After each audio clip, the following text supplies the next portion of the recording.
of Health and Community Education at Piedmont Health in Atlanta, as well as a Healthy Morning contributor, joins me now. As always, Dr. Morgan, really great to see you. So I threw a lot of numbers at the viewers there, and a lot of percentages, but moral of the story here is there just are not a lot of Black cardiologists, and this impacts Black people indirectly. You know, so why the discrepancy?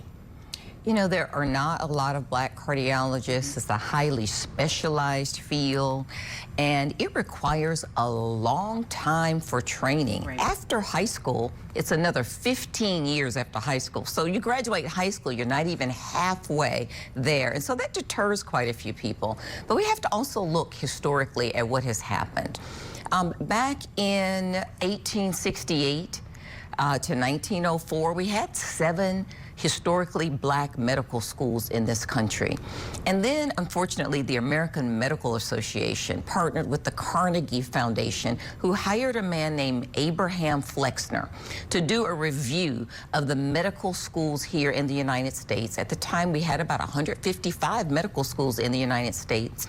And at the end of his report, he surmised that almost all of the Black medical schools would have to be closed. So we went from 7 to 2. Wow. And when we look at now facing a shortage of physicians in this country, between 35 to 75,000, if those medical schools had just been allowed to stay open, that would have produced another 35 to 45,000 physicians. And we may not be facing the shortage that we are now. So big picture then, you know, we also know that female cardiologists are even lower, right? How then does that impact healthcare for Black Americans? Because I know when I was, you know, about to have a baby, I specifically looked for a gynecologist that I knew looked like me and would reflect my values in particular. But if I don't have that, you know, then you're a little bit more nervous. You're not as inclined to go to doctors, right? So overall, how does this discrepancy then impact Black care?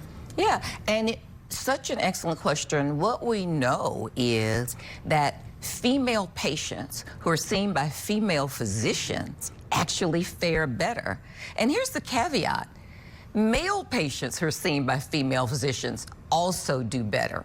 When we add color to it and race, Black patients who are seen by Black physicians also do better. There's that confidence in the diversity and in the cultural congruence. When we look at Black female cardiologists, they are so rare. When you look at myself as a Black female cardiologist, take a good look, because you don't see many of us. Right. This is a rare finding.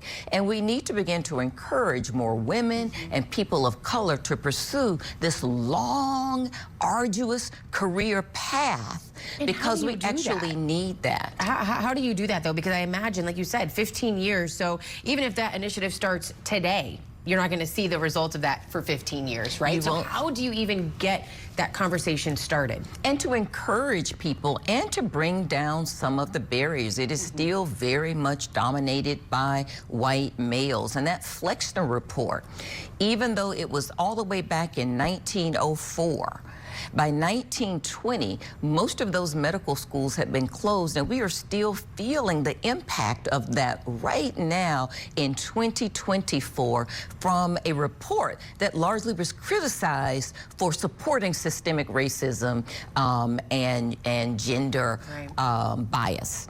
And so as we look at that now, we are looking to open more medical schools. In fact, Xavier University will be opening a medical school, historically Black college and university. Morgan State University in Baltimore is also looking to open a medical school. Charles Drew just accepted its first class out in LA.